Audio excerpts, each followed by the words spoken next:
started right away. Our two players will be Wiley Green and George Nyquil. They'll be up after Coach Bloomgren, and we will get started. Coach.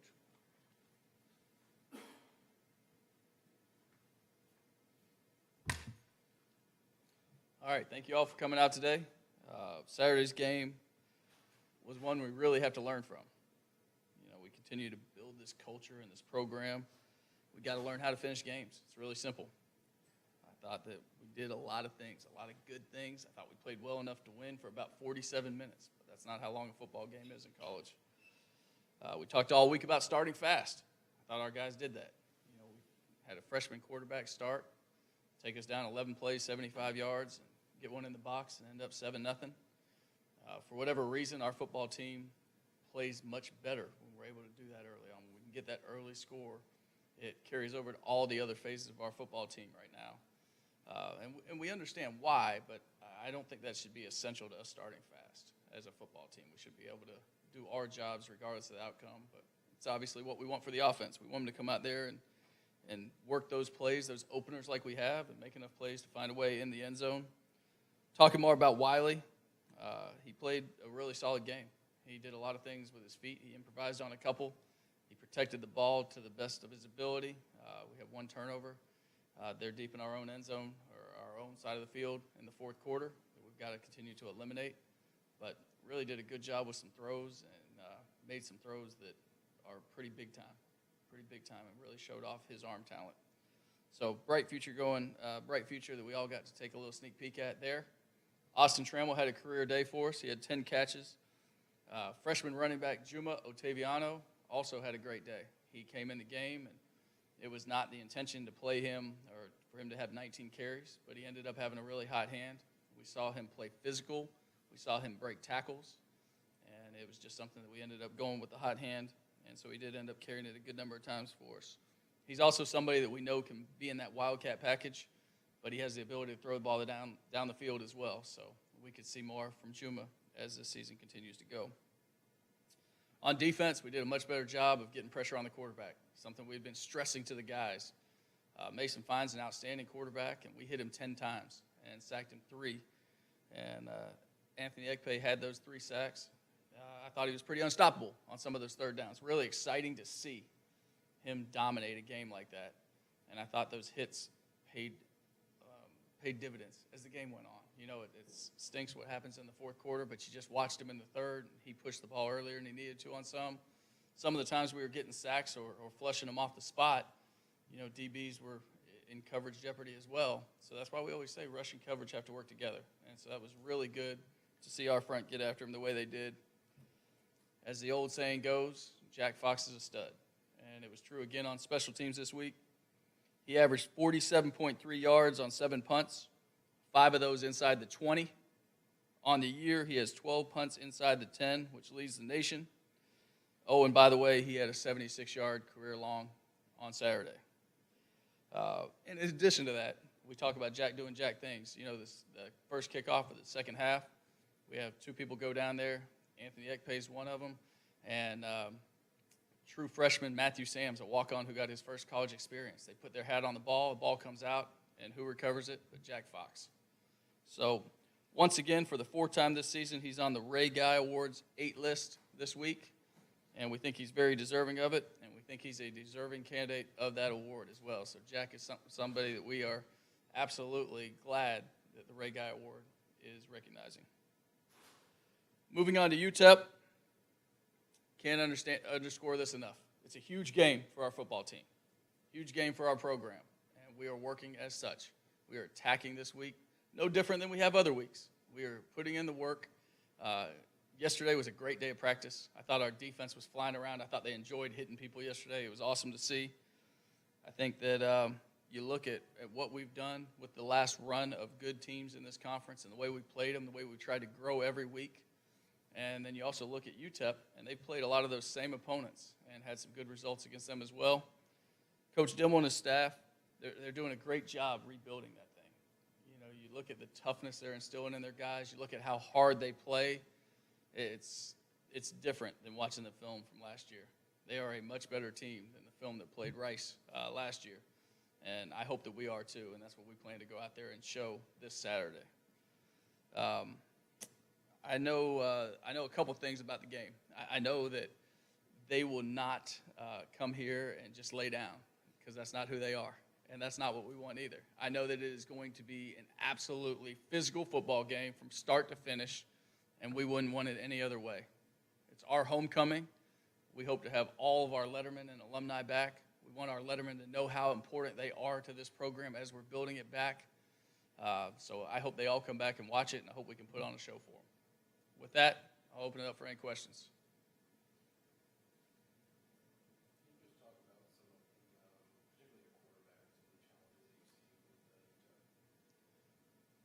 If I was their coach, or? No, just in terms of game planning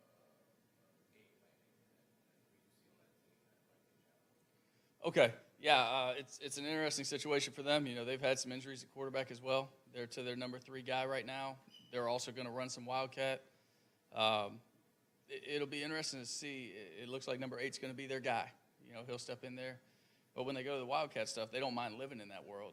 And I remember Dana doing that at Kansas State as well. I remember Dana, when he was the offensive coordinator, lining up in Wildcat and just trying to impose his will and run it time and time again. And, you know, old school, 3-4 yards in a cloud of dust, and then they hit one over your head. So that's what I expect to see from him, no matter who the quarterback is. I think the Wildcat will be a big component of it, and it's going to be a physical game up front. how much confidence do you think it instills in the guys to see, you're always trying to motivate them every week, but for them to go out, especially on defense, against pressure like they did against North Texas, how much do you think that is a motivating factor in and of itself? Well, I hope it's huge. And honestly, we put a lot on the defensive line last week. We said, hey, this is on you. We're sick of, the secondary getting blamed, which, again, we all got a job to do. And in this great game of football, somebody's going to have a tough down. As a corner, you're going to be covering somebody, and the ball's going to come your way. Sometimes as a D lineman, you're going to get double teamed. Somebody's got a tough down. But we put it on the D line. You've got to be the ones that get pressure. You've got to be the ones that attack this thing the right way. The other thing we've said for a couple weeks now is when we call a pressure, when Coach Smith designs and calls one of these pressures, they have to get home and they have to get hits. And on Saturday, they did. We didn't just run into people and get blocked. You saw Blaze Aldridge absolutely truck a running back and knock Mason off the spot right away. And then you saw, of course, Ekpe doing a great job on the sacks he got. You talk about the physicality of the running game is going to be important this weekend. Over your first 5 games, y'all were averaging about 200. The last 4, it's been about 100. You talk about the decline in production and how y'all are looking at attacking it this weekend. Yeah, Matt, that's a great question. I wish I could point to it's just this or that in terms of our decline in production, because we are giving the opportunities to the backs. We are trying to do the best job we can up front moving people. And we've had some things blocked clean that haven't popped, but we've had a lot of times where we couldn't get back to the line of scrimmage also. So there is no one problem with the running game in terms of it being where we want it to be, but we're going to keep grinding. We're going to give the running game its chances, those backs their chances. And I think if we could, like a lot of things right now in our program, if we could pop one early, it probably gives us confidence. It probably helps us. But if not, we're going to keep trying to stay ahead of the sticks and doing whatever that looks like, whether that's 3 or 4 yard runs, and then we'll trust Wiley on 3rd down to deal the ball the way he needs to get us the first down, a new set of sticks, and we'll keep pounding it, and we'll mix in the play action, and we'll just kind of be us. But I wish I could tell you it's this guy's fault or this call's fault or this problem, but it's been the mark of an offensive line in transition a lot of times, of those guys not completely being on the same page at times, to the double teams not being the way they should be, to losing our one-on-ones. And so it's been any number of things, and then again, some cleanly blocked ones where running backs didn't get much that wasn't blocked for them, and that's always disappointing. When you're a Division I college running back and you can get through a hole, you're supposed to make those 4-yard runs into 8-yard runs, and some of them should go to the house and turn into explosives. And we struggled to get an explosive run. I don't think we had any 2 weeks ago, and we had one last game. And more on that offensive line, it's been kind of the guys coming in and out and gelling over the course of the season. You seem to have, a handful of guys that seem to be emerging. And you talk about the O-line going forward and how confident you are in those guys? Yeah, I think that the O-line that we're sticking with right now is the best 5 guys we can have on the field right now in the positions where they're best suited to play. And that is Sam Pierce, our senior right tackle, who's playing really good football. And I think he's improving week to week. He's trying to be more physical week to week. Joe Dill is the right guard. Shea Baker is our redshirt freshman center that I think is becoming a master in this system. I wouldn't say he's there. We're not going to anoint him Yoda yet, but he is really coming the right way and putting the time in to be great. And I think he will be great in this conference. Then at left guard, we have Cole Garcia. And at left tackle, we have Clay Servin. And both of them are true freshmen. So 3 freshmen starting together. They're on the left side of the line. And our lone senior is doing what he needs to do. You know, I'm challenging those seniors that are playing for us to play the best football of their career every week. And Sam's really trying to do that, and he has lately.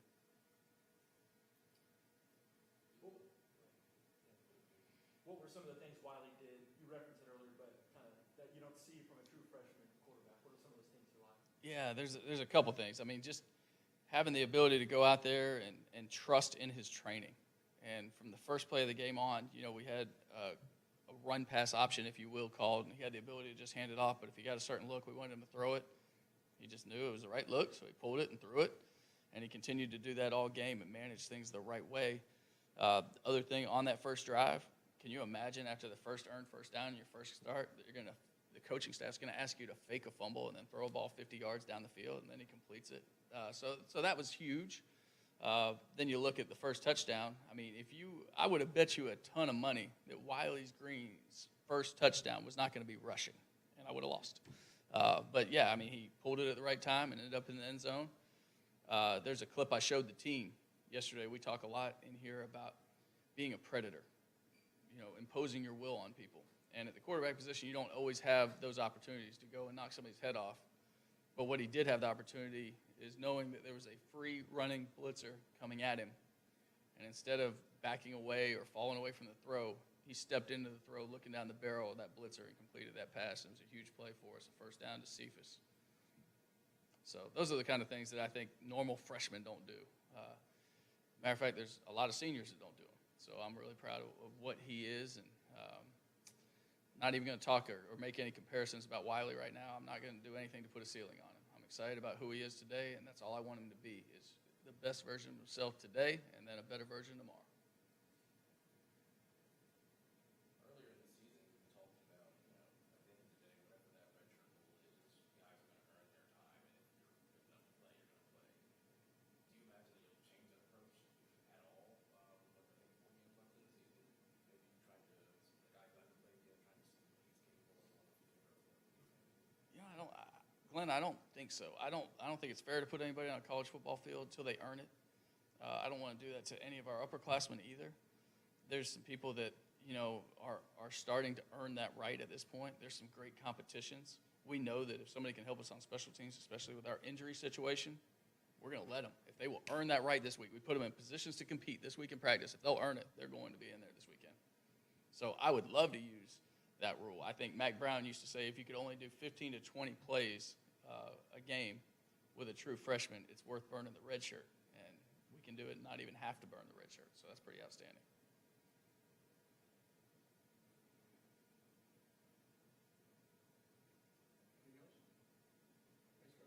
Thank you all.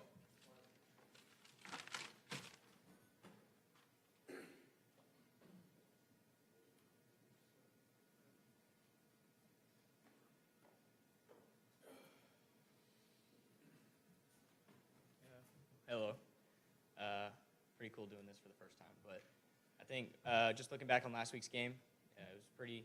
I think Coach Bloom said it really well. We played really well for 3 quarters. We got to finish. We got to figure out a way to get that 4th quarter. We got to figure out a way to win the game. It was my first start in a collegiate football game.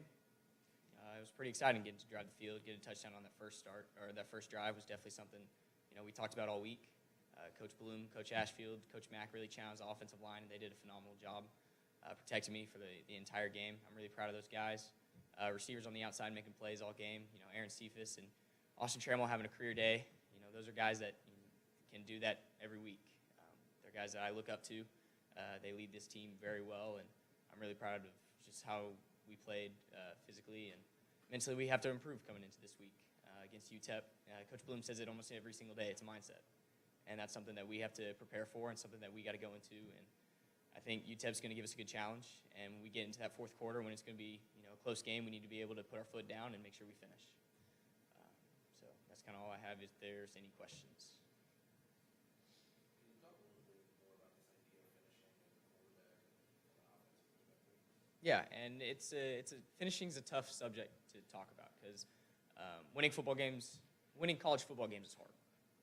That's pretty well said, and I think when we talk about finishing, it's that mindset of believing in yourself, believing in your teammates, believing in your coaching. At the end of the day, that's what we need to do more of. I don't think it's necessarily belief. It's just that mindset of Coach Bloom kind of talks about when we talk about winning and losing, both are habits. And we need to make sure that we don't get in the habit of losing.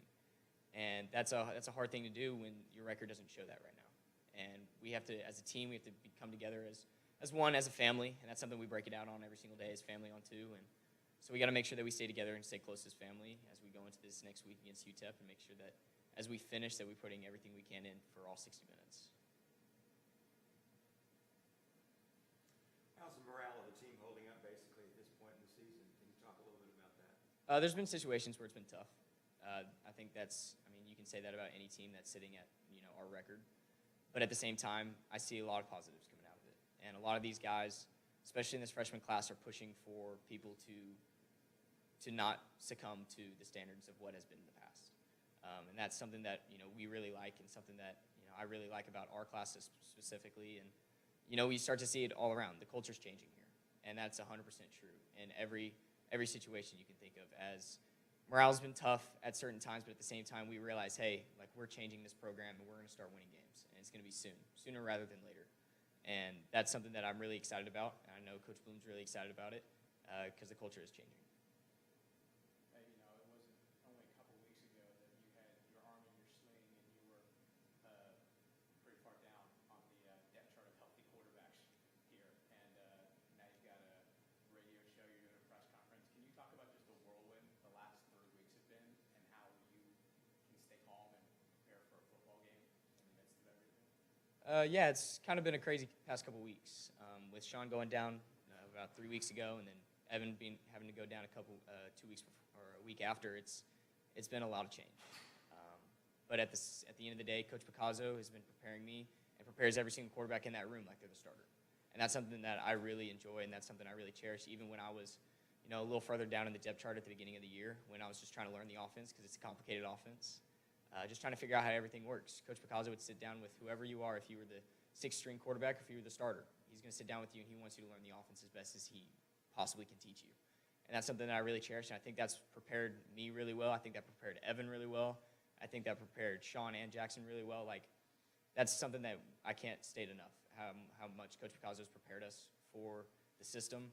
And I think that's been a big help with this past game and the game before, how prepared I am going into the game.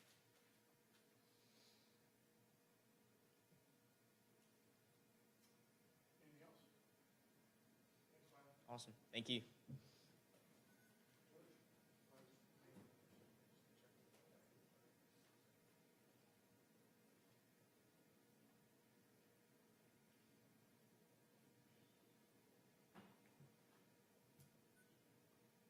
Talking about the game last week, Coach Bloom said it best whenever he said we played a great game for 3 quarters. Defensively, we just have to find a way to close out the game and help us win.